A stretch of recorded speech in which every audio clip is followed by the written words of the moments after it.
Merci Madame la Présidente. Madame la Vice-présidente, chers collègues, dans son ouvrage « Son vol progrès », Étienne Klein, ingénieur physicien, philosophe des sciences, attaché au CERN, affirme « Je suis ingénieur, je crois au progrès. Je déteste ces dénominations d'innovation. Le progrès prend en compte une philosophie de l'histoire et ambitionne d'améliorer notre avenir en prenant en compte le passé, alors que l'innovation n'est qu'un levier parmi tant d'autres pour atteindre cet objectif. Le phénomène est constaté dans tous les pays industrialisés. Les formations scientifiques attirent de moins en moins. Les facultés des sciences des universités affichent des taux de remplissage en chute libre. De la même façon, souvent à un degré moindre, les formations à la technologie, à l'ingénierie ne tiennent plus le haut du pavé. Si l'on part de l'étymologie du mot ingénieur, celui qui s'ingénie, celui qui introduit du génie dans un projet, la crise des vocations que connaît ce métier est inquiétante. Correspond-elle à une diminution de l'appétence à innover, à rêver, ou bien une incapacité à mettre les rêves en œuvre?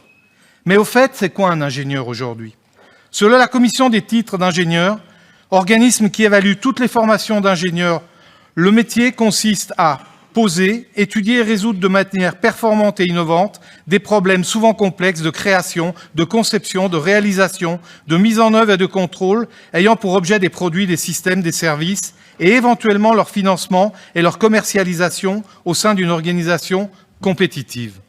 Il prend en compte les préoccupations de protection de l'homme, de la vie et de l'environnement, et plus généralement du bien-être collectif. En Auvergne-Rhône-Alpes, ce sont près de 25 000 ingénieurs en cours de formation. Certes, le titre d'ingénieur a beaucoup évolué depuis. Considérés comme des savants dans les années 50, ils sont aujourd'hui de super techniciens ou des super commerciaux dans une proportion significative. Et le métier d'ingénieur a bien changé. Cependant, leur contribution au progrès de notre société est importante dans notre monde hyper-technologique. Il y a autant de métiers différents au sein des ingénieurs que de domaines dans le monde du travail. En fait, dans le terme d'ingénieur, il faut y voir un titre plutôt qu'une fonction ou un métier. Généralement cadre ou dirigeant, mais pas toujours, les ingénieurs organisent le travail dans les entreprises, les organismes et l'industrie. Ils doivent avoir les compétences techniques et humaines nécessaires au bon déroulement des différents projets, en gérant les aspects techniques, humains, commerciaux, etc. Il est clair qu'aujourd'hui, on ne demande plus aux ingénieurs d'accroître les connaissances de l'homme et des entreprises pour permettre un progrès, mais bien des innovations pour rester compétitifs et augmenter les bénéfices dans une mondialisation sans pitié. Le plan Région Auvergne-Rhône-Alpes des ingénieurs et des techniciens préconise une démarche forte et volontariste, attestant que la formation d'ingénieurs et de techniciens est un levier important pour repenser notre modèle économique et que les régions en avance dans ce domaine seront les plus à même d'exploiter les efforts de recherche et d'innovation. Évidemment, nous sommes en phase avec cette posture annoncée.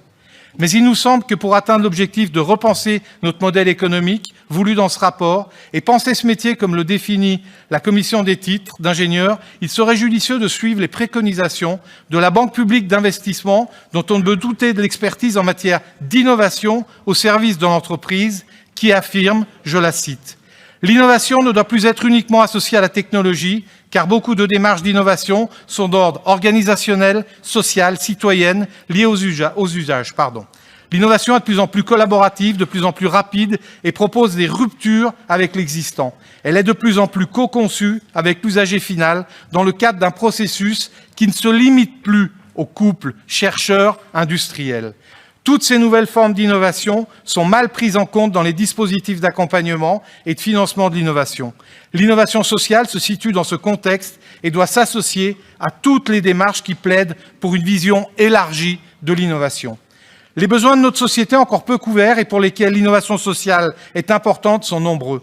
Il peut parfois s'agir de problématiques structurelles comme l'emploi ou le logement, de problématiques émergentes comme le vieillissement ou de la population, santé, dépendance, les nouvelles formes d'exclusion sociale, précarité énergétique par exemple, la petite enfance, la protection de l'environnement, gestion de l'eau, déchets, énergie.